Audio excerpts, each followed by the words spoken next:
this is always public. Ikaw naman. How can you say na hindi mo alam? Sa inyo po kasi confidential. Iba po yung modality nyo because this is audit. Pero once na binigay mo dito, the House of Representatives and all the committees will conduct and undertake meetings publicly. Wala po kaming private meetings. So pag sinabi mong hindi na compromise, opinion mo yun eh. Opinion mo. You are not in a position to tell us na hindi na compromise. Only time will tell. Siguro po dapat pinaalam po ninyo. The fact that you did not even inform the commission proper that there is a subpoena sent by the House, dapat sana ganun eh.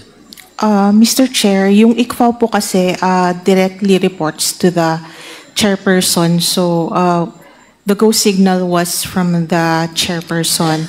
And so ang you are saying that the commission proper, who gives the go signal? The chairman of the COA? Sa being the head of the ICFAO po. Siya yung head po ng ICFAO. No, I am asking the head of the institution itself. The head of the institution po, the head of COA po is the CP, but the head of ICFAO, the office, is the chairperson po. So alam po ng COA head ito? Yes, Mr. Chair. Alam niya, sigurado ka? Yes, Mr. Chair. The commissioners, alam nila? Yes, Mr. Chair. Okay.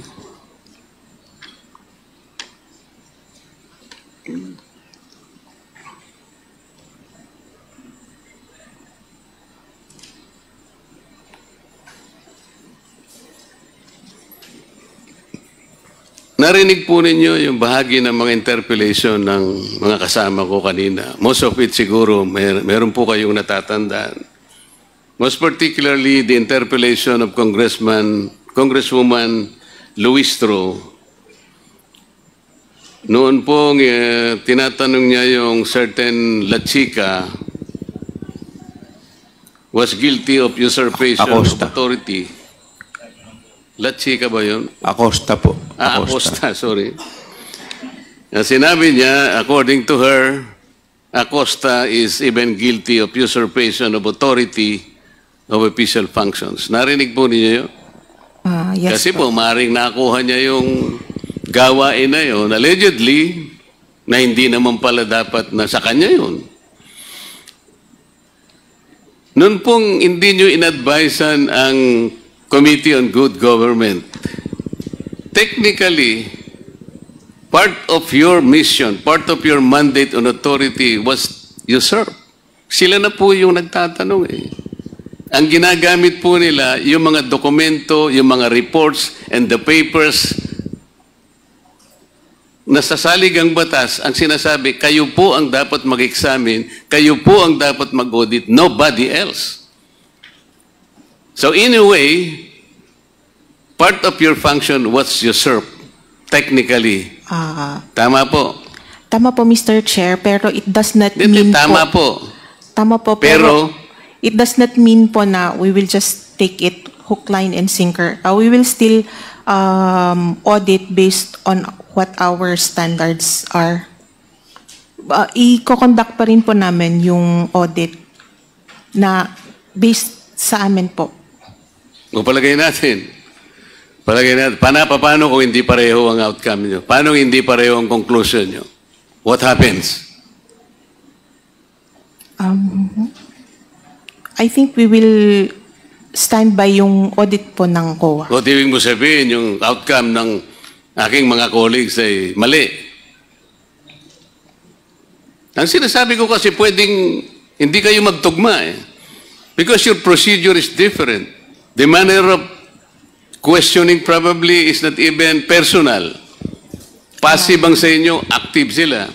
Yes, Mr. Chair. On that part, we will still use our expertise Kaya nga, on our you will audit. still rely on your expertise because you are the expert.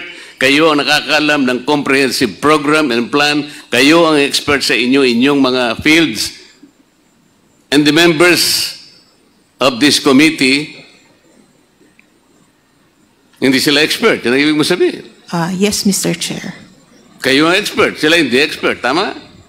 Kaya pwedeng Iba naman po ang sa Kaya nga yun ang Congress, sinasabi ko Mr. sa iyo Chair. magkakaroon sigurado kayo ng pagkakaiba ng resulta. What happens then? What will happen to the integrity of the Commission on Audit?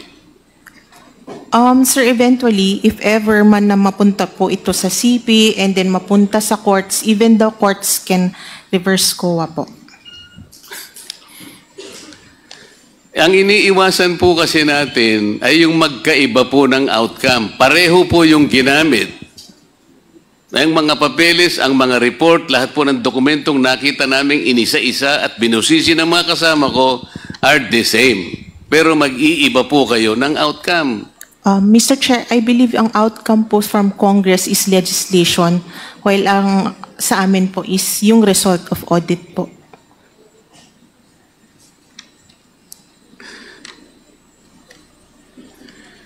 Do you believe that you have abdicated your authority by giving to this committee the very basis of your audit because they were made public? No, Mr. Chair. Why do you think that your answer is correct?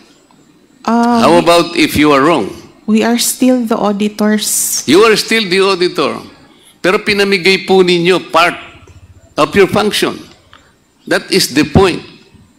I believe that the function of the Congress Do not here say, I believe. Is as We are oversight. after facts here. We are not after what you believe and we're not after your opinion. Ang pinag-uusapan natin are factual issues. Okay? Sabi mo kanina, sumagot ka kanina, no other offices, no other agencies ang nakakagawa ng function. It's only exclusive to COA. The audit function, Mr. Chair. We just simply recognize the authority of the Congress.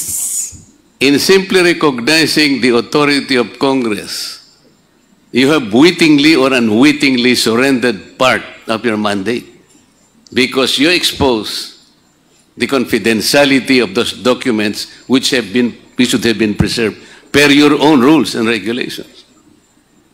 Am I correct? No, Mr. Chair, we have not surrendered our mandate. How do you know that you have not surrendered? How do you know? Are you in a position to even assess the impact of your action? It is still the COA that is performing the audit. The Congress is doing a different thing. They're not auditing the funds. What are they doing? Legislating. What? Legislating po. I believe we are all here because You've been sitting here for several hours. Did you know the kind of legislation that are supposed to be coming up? Meron ba silang sinabi sa iyo na meron na kaming legislation in mind? Meron bang lumitaw? Kanina pa tayo rito. Ako, alas 10 ng umaga, nandito ako. Did you have an idea as to what legislation are coming up? For example, meron bang legislation na baka sakaling nagle-legislate sila, later natuturuan kayo kung paano ang pag-audit? No po. For example, yung SAGAA sa budget on confidential funds. That will become subject of future legislation. Why are you the one articulating that? You are not a member of Congress. Yan ang sinasabi ko kanina pa eh. That is why Kanina ko pa sinasabi, what you are saying, opinion mo eh. That is I why am trying to emphasize to you kung ano yung impact. That is why we recognize po yung wisdom po ng Congress. Pwede bang patapusin mo ako? Kasi baka mapagalitan ka ng chair. Ang pinag-uusapan natin dito, seryosong bagay. Uulitin ko sa'yo, the mandate to audit, the mandate to examine, the authority belongs only to COA. While the terminology is different, Pero the basis of your audit and the basis of the investigation of this committee are one and the same. Yun ang sinasabi ko sa iyo. Did you not compromise the integrity and the independence of COA by doing so? Do not make your own opinion. I will probably accept an answer na siguro balikan mo yung commission kung tama yung ginawa ninyo. Iwanan muna kita sandali kasi gusto ko mag-isip ka rin. Mr. Chair, may I direct my attention to the land bank people? Madam, kanina po sinabi nyo sa mga kliyente o somehow you accord some sort of parang courtesy, parang ganyan. Luwa, nag-withdraw sila ng magkano po ba yung withdraw kanina pinag-uusapan natin? 125 po million, Your Honor. Ano po ba yung napakalaking bagay na pinoproteksyonan ninyo kung sakasakaling yung isa po sa guard nyo tinulungan lang pong isakay po sa sasakyan dahil mabigat po at napakarami po palang winidro. What is so spectacular about helping because they are valued clients? Explain nga po ninyo sa maiintindihan namin kasi hindi po kami bankero. Your Honor, ang duty po talaga ng security guard namin ay to secure po yung bank premises. Alam ko po yun, madam. Opo. Yun. But somehow, sa mga ibang establishment, alam po ninyo, yung gwardiya po, pumunta po kayo sa mga food chain. Yung gwardiya po, minsan naglilinis ng mesa. Kinukuha po niya yung mga pinggan. Nakikita niyo po yun. Hindi po unusual yun. Gwardiya po yun. Ang tinatanong ko po yung, maano po yung halimbawa sa bigat po ng dala-dala na tumulong lang pong iginanon po sa sakya. Ang laking bagay po ba noon, madam? I'm sorry, Your Honor. Talaga pong ganun ang... Ano nga po yung wisdom?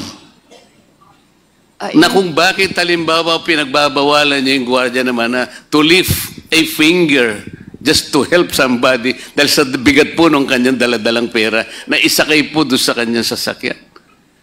Sir, yung pinaprotektahan din po namin yung security risk din po. So baka po on the way na tumulong siya ay may mawala po doon sa... Kasi hands-off na po kami once na ma-release na ho namin yung funds sa pay. Mr. Chairman, can I have a very quick interjection with the indulgence of my good compadre? With the indulgence of Congressman Marcoleta. Just a quick interjection from Congressman. Just a very quick interjection, Mr. Chair. With the indulgence. Yes, Congressman Garin. Yeah. Mr. Chair, the security guard of a bank is different from the security guard of a restaurant. Kapag ang security guard ng isang bangko ay naghakwat at biglang pinasok yan at hinold up, imagine the lives that will be at stake there. Paano makaka-respond yan kasi ginawa mong kargador? That's one. Second, Mr. Chair, the security guards, well, they are adequately paid for that profession. Hindi naman ganun ka sobrang laki na kapag pinabitbit mo, and then the client will say, naku, kulang ito. Paano ngayon kung mapagbintangan sila? So it's not only protecting the bank, the other people, and the clients, but their task is to be a security guard, and that is the basis while banks have that ruling. Maraming salamat, Mr. Chair. Thank you. Mr. Chair, my kumare is speculating. Yung sinasabi ko, actual po yun Meron po bang mga tao nun nung kayo po sinasakay lang po yung pera na siguro po nabigatan lang, ginanong ko lang. Ang laki po bang kasalanan yun, madam? Mga bangko po kayo di ba? Dapat po yung mga kliyente naman nagbibigay kayo kahit anuman lang kaluwagan. Napakahigpit naman ninyo pala sa pagtulong para namang hindi Pilipinong ugali naman po yung pala yung pinamamalakad nyo sa bangko ninyo. Land bank pa naman kayo, gobyerno pa naman kayo. Dapat naman hindi ganun. Kung nakita nyo naman wala namang peligrosong nakita nyo hirap na hirap po yung maano man lang ganun. Nasabi ko lamang po, madam, sapagkat parang hindi naman kapani-paniwala naman na... Kasi po, mas naniniwala po ako dun sa sinabi kanina na meron pong nagbigay po kayo ng parang parang lang iganon yung trolley. Ano po yun? Ugaling Pilipino po yun Hindi po masyadong kapanipaniwala yung argumento po ninyo. Mas naniniwala po ako dun sa sinabi kanina. So, last na po sa inyo, babalikan ko yung madam. Sa akin pong palagay, ay na-compromise po ninyo yung integrity, yung independence na ano ba sa Tagalog, yung repose, yung ipinagkatiwala sa inyo na saligang batas. Maring hindi po nyo alam, maring hindi conscious kayo, pero part of that authority na ibigay po ninyo. Sa Makatwid, meron pong na-compromise ngayon. Sa aking palagay po, kung talagang susuriin ito, kung makakapagseryoso po tayo, baka po maring managot po ang inyong mga opisyal. I am referring to the chairman and the commissioners of COA. Somebody might file an impeachment case on the ground of, ano bang grounds natin? Betrayal of public trust. Alam po ninyo, mataas na uring pagpapahalaga yun eh. Kayo na rin po ang umamin at alam kong tama naman ang sinabi niyo. There is no other agency of government. Ang saligang batas po, mahigpit ang tagubilin. Siloso po yung saligang batas. Ayaw niya na meron po kayong ipagbibigyan pa. It was delegated exclusively to you. You cannot delegate that, even part of that particular authority and function. Mr. Chair, salamat po sa inyong panahon. Thank you, Congressman Marcoleta. The chair would like to pose a few questions.